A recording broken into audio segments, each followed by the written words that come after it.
قرآن مجید اگر تو پڑھے گا تو اللہ پاک تو بات ہی اپنے حبیب سے کرتا ہے اور کہتا ہے یا ایھا النبی یا ایھا الرسول یاسین یا مزمل یا مدثر قل هو اللہ احد، مختلف نام لے کر اپنے محبوب کے فرماتا ہے کہ تو میرے بندوں سے کہہ دے کہ میں ایک ہوں۔ تو حضور کا واسطہ تو اسٹیبلش ہو گیا، چلو پھر ٹھیک ہے، یہاں تک آ گئے، حضور تک آ گئے، لیکن اب حضور کے نیچے جن لوگوں کو حضور نے تیار کیا، اب سوال پیدا ہوتا ہے کہ کیا براہ راست حضور تک چلے جائیں یا پھر وسیلہ بنا کر جائیں؟ لہذا میرے مرشد کریم نے فرمایا یہ بڑی غلط بات ہوتی ہے کہ لوگ کہتے ہیں کہ ہمیں ڈائریکٹ حضور سے فیض آ رہا ہے، یہ حضور کے بنائے ہوئے لوگوں کی توہین ہے، ہم ڈائریکٹ غوث پاک سے بیعت کیے ہوئے ہیں، ہمیں تو غوث پاک ڈائریکٹ فیض کرتے ہیں۔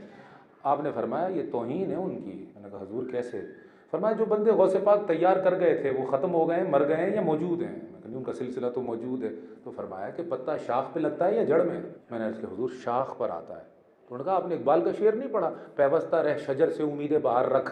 درخت سے جڑا رہے پتہ بن کر، پھر بہار کی امید رکھ کہ جب بہار آئے گی تو جڑ سے تنے میں، تنے سے شاخوں میں، شاخوں سے پتے میں، پتے سے پھل میں۔ تو چاہتا ہے کہ اگر ڈائریکٹ تو جڑ سے جڑے گا اور شاخ سے ٹوٹے گا، تیرا خیال ہے کہ تو جڑ سکے گا، تو جڑ نہیں سکے گا، ہوا تجھے لے گئی اور تو برباد ہو گیا۔ تو یہ جو ڈائریکٹ جڑنے والی کہانی ہے یہ اپنے آپ کو خوش کرنے والی بات ہے تاکہ جان چھوٹی رہے، موجودہ زمانے کے فیض یافتہ بندوں سے ہماری خلاصی رہے اور جان چھوٹی رہے۔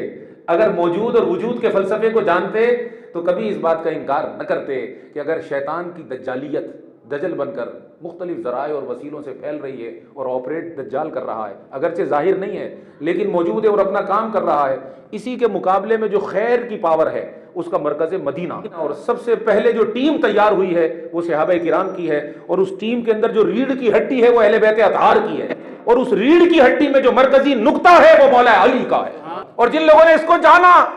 انہوں نے کہا علی شاہ مرداں، یہ دیکھو امام بڑا بہت بڑا امام ہے علی، اے مرد ہاں کے بعد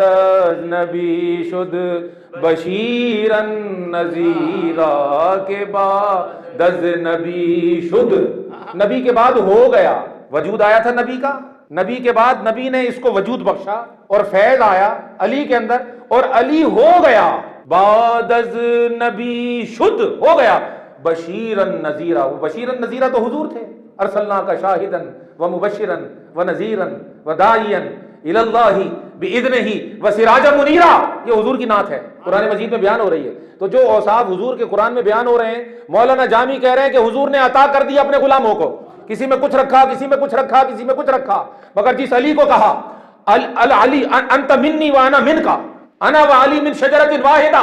اے علی مجھے آپ سے وہی نسبت ہے جو موسیٰ کو ہارون سے ہے، اور میں علم کا شہر ہوں، آپ اس کا دروازہ ہیں۔ اور حضور نے کہا منبر پر بیٹھ کر سلونی اما شئتم، یہ حضور نے اعلان کیا کہ اے میرے غلاموں مجھے اللہ نے باخبر بنایا ہے،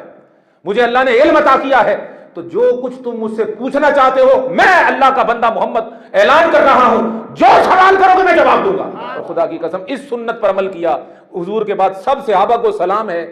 سب کی عظمت، سب کی عزت اور سب کا احترام ہمارا مذہب ہے، مگر حضور کی اس سنت پر اگر کسی نے عمل کیا ہے نبی کے بعد تو وہ سوائے علی کے دوسرا کوئی نہیں ہے۔ کوفے کے مسجد ممبر پر بیٹھ کر حضرت علی نے فرمایا کہ میں اپنے محبوب محمد الرسول اللہ کی سنت پر عمل کرتے ہوئے کہتا ہوں سوال کرو مجھ سے، جو پوچھنا چاہتے ہو پوچھو، علی بتائے گا۔ کتنا فیض منتقل ہوا ہوگا۔ وہی بات ہے کہ تار میں سے کرنٹ گزرا مقناطیس ہو گیا، علی میں سے نور گزرا، تھا علی مگر فیض محمد کا تھا، تو ایسا پاورفل ہو گیا، اعتماد سے جواب دے رہا کہ پوچھو، سوال کرو مجھ سے۔ تو یاد رکھو پیغمبر تک پہنچنے کا واسطہ اور وسیلہ تمام صحابہ ہیں، مگر ولایت کے باب میں اور طریقت کے باب میں سب سے بڑا وسیلہ محمد مصطفیٰ نے حیدر کرار کو بنایا۔ اس لیے جتنے سلاسل ہیں، چشتی ہو یا قادری، نقشبندی ہو یا سہروردی، شاذلی ہو یا دنیا کے کسی بھی کونے میں چلے جاؤ، کوئی بھی سلسلہ ولایت تم دیکھ لو اٹھا کر، اس سے پوچھو آپ کا شجرہ، جو طریقت کا شجرہ آپ پڑھتے ہیں وہ شجرہ پیش کیجئے، وہ شجرہ پیش کرے گا، آپ شجرے کو پڑھیں گے اپنے بزرگوں سے ہوتا جب وہ حضور مدینے پہنچنے لگے گا، خدا کی قسم پہلے وہ علی کا نام لے گا، پھر متصل نبی کا نام لے گا، اور اسے پتا ہوگا کہ افضل ابو بکر ہیں، خلافت میں اول ابو بکر ہیں، اسلام میں اول ابو بکر ہیں، صداقت میں اول ابو بکر ہیں۔ تضاد و ٹکراؤ کے بغیر وہ کہے گا کہ یہ تو حضور کی بارگاہ سے فیض بٹ رہا ہے، جس کو ملا وہ باکمال ہو گیا ہے، اور وہ جو باکمال ہوا ہے وہ آپس میں ٹکرانے کے لیے تھوڑی ہوا ہے۔ ابو بکر اس پر راضی ہے کہ اسے صدیق کہا ہے، مولا اس پر راضی ہے کہ اسے مولا کہا ہے۔ یہ تو پیٹ کے دھندے ہیں. آپ لڑواؤ گے نہیں تو آپ کو سنے گا کون؟ آپ مناظرے نہیں کرواؤ گے تو آپ کو سنے گا کون؟ آپ سوشل میڈیا پہ چلے جاؤ، لوگ تماشبین ہوتے ہیں. جب تک آپ ویڈیو کے اندر تڑکا نہیں ڈالیں گے، جب تک آپ اس میں مناظرہ اور جھگڑا نہیں دکھائیں گے، جب تک کوئی ایشو نہیں بنے گا، جب تک کوئی ایسی بات نہیں ہوگی، لوگ ویڈیو نہیں دیکھتے. وہ جو تنازع ہے سوشل میڈیا کے اندر جو دجال کی طرف سے فروغ پا رہا ہے، وہ بھول گئے اس بات کو کہ محمد الرسول اللہ اور اس کی جو ٹیم ہے اور اس کی جو جماعت ہے وہ بھی مردہ تو نہیں ہے، وہ پوری طرح سے ایکٹیو ہے، اور ان کا مرکزی کردار مولا علی شیر خدا ہے. اب یہ عقیدہ سن لو، میری بات سن لو، طریقت والو، شریعت والو، یہ بات سن لو. حضور تک پہنچنے کے لیے واسطہ علی بہت ضروری ہے، حضور تک رسائی کے لیے ضروری ہے.